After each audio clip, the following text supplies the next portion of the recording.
Bonjour, je suis heureux de démarrer cette nouvelle saison avec vous. Une saison qui s'annonce plutôt active dans le développement durable, active et positive. En tout cas, GreenPod sera là pour la suivre avec vous. Cette semaine, Bertrand Delanoë en pharaon de Versailles et Jean-Louis Borloo touché par la grâce. Et oui, on commence à croire au miracle sur GreenPod.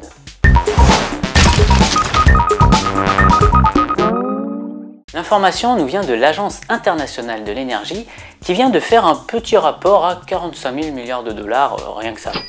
C'est en fait la somme à investir dans les énergies renouvelables si l'on veut réduire de moitié les émissions de CO2 dans le monde d'ici à 2050. Évidemment, ça peut faire peur comme ça, mais ça ne fait après tout qu'un gros milliard par an. Un petit clin d'œil à notre Borloo national qui a eu chaud, très chaud concernant le financement du Grenelle en cette période de crise internationale et qui finalement sauve les meubles. En effet, pour financer le Grenelle, le gouvernement va engager 19 milliards d'euros, dont 7,3 milliards d'euros de crédit sur la période 2009-2011. Je vous rappelle les mesures phares de cette loi de programmation, l'éco-prêt à taux zéro pour financer vos travaux d'isolation, le principe de bonus-malus qui, pour l'instant, s'applique à l'automobile et le développement des lignes à grande vitesse. Selon le ministre de l'écologie, le Grenelle va rapporter des sous-sous aux Français. On l'espère, Jean-Louis. On l'espère parce que là, on n'en peut plus.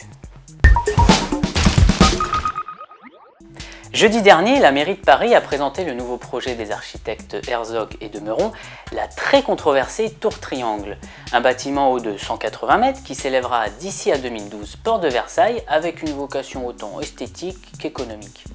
Fait de pierre et de verre, la construction répondra à des normes environnementales strictes tirées du plan Climat de Paris voulu par Bertrand Delanoë. Utilisation des vents dominants comme ventilation naturelle, énergie géothermique et transformation de la façade sud en capteur solaire. Une concertation sur le projet sera organisée avec les riverains à partir du 15 octobre pour savoir ce qu'ils en pensent. Ça, c'est pour le petit côté social du projet dont nous suivrons les retours avec intérêt bien sûr.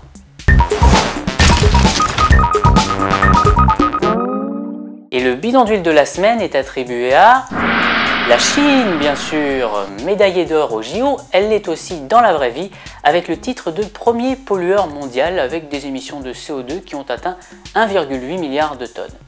Talonné de très près par les États-Unis avec 1,6 milliard de tonnes, puis la Russie, troisième sur le podium avec 432 millions de tonnes. Triste record, il faut bien le dire, avec ou sans dopage.